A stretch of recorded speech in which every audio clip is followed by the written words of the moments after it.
Hi, this lesson is about finding perimeter of a shape that doesn't have a definite name. If you take a look at an example on the left, you will see why you can't really name it a triangle, a rectangle, or a square. The reason is the shape is composed. In this case, it's composed of two rectangles. In such situations, we should be able to read the diagram of this shape to find missing values. So as a practice, I ask you to find perimeter of a shape that's in front of you. Please pause this video and show the work. Let's compare our results now. I hope that you didn't get 25 units.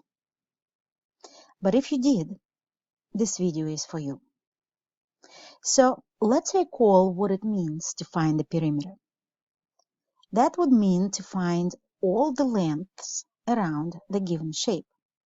So if you think about this shape, how many sides would you say this shape has?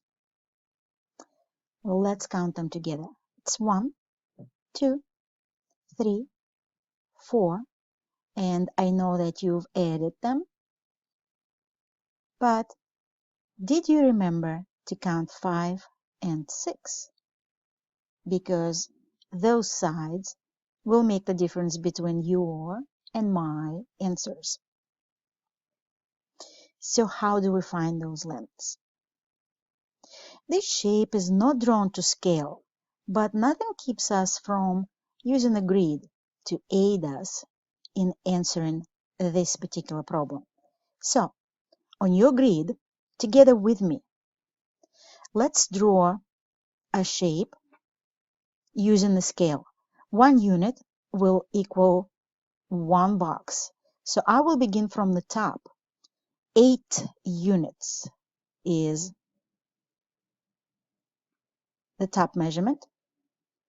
1, 2, 3, 4, 5, 6, 7, 8. Then going counterclockwise, I will place 5 units. Then I will continue with 10, 2, 4, 6, 7, 8. And I will need 2 more, so I'll go up. So to complete these 2 units, I will have no trouble if I just follow the horizontal and vertical grid. In fact, I will use the horizontal and vertical grid to tell me that the length here horizontally is 2 units and vertically the measure is 3 units. In fact, to confirm these results, I'm going to ask you to make some observations. How many vertical sides are you noticing in the shape? If I highlight them, will they be the same that you were looking at? The 5, the 2, and this missing value.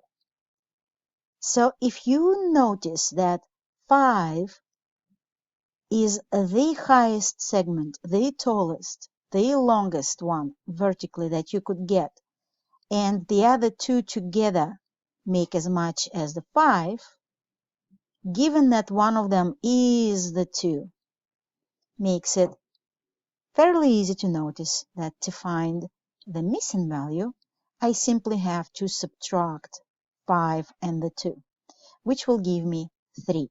And that is what we've observed on our scaled drawing. We can do the same kind of manipulations for horizontal segments.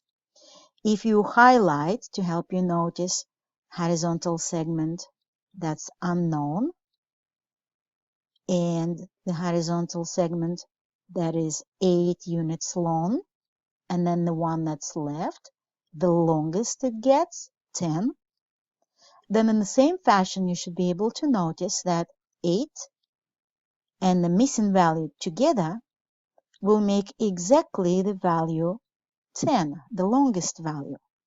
And therefore, it will be easy to figure out that the missing value is simply the difference of 10 and 8 units, and therefore is equal to, which is exactly what you confirmed on the grid.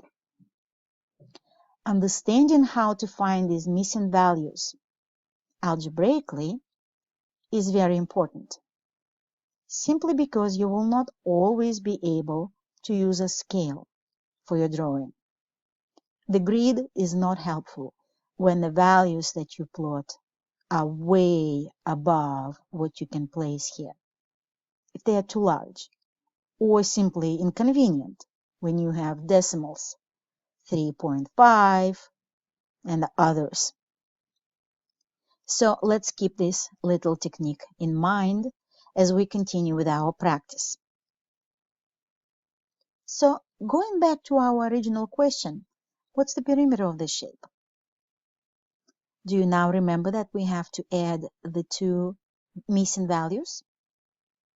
And if you're saying that the result is 30, then I'm going to say you're this close to the final correct answer.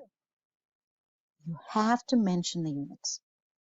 And since they didn't give us anything specific here, you will simply say that the answer is 30 units. Please write the definition. Based on this practice, you should not be using formulas of perimeters, but rather you should be adding all the lengths around the shape whose perimeter you're looking for. That is all. Now try these two problems. Show the work step by step in your notebook.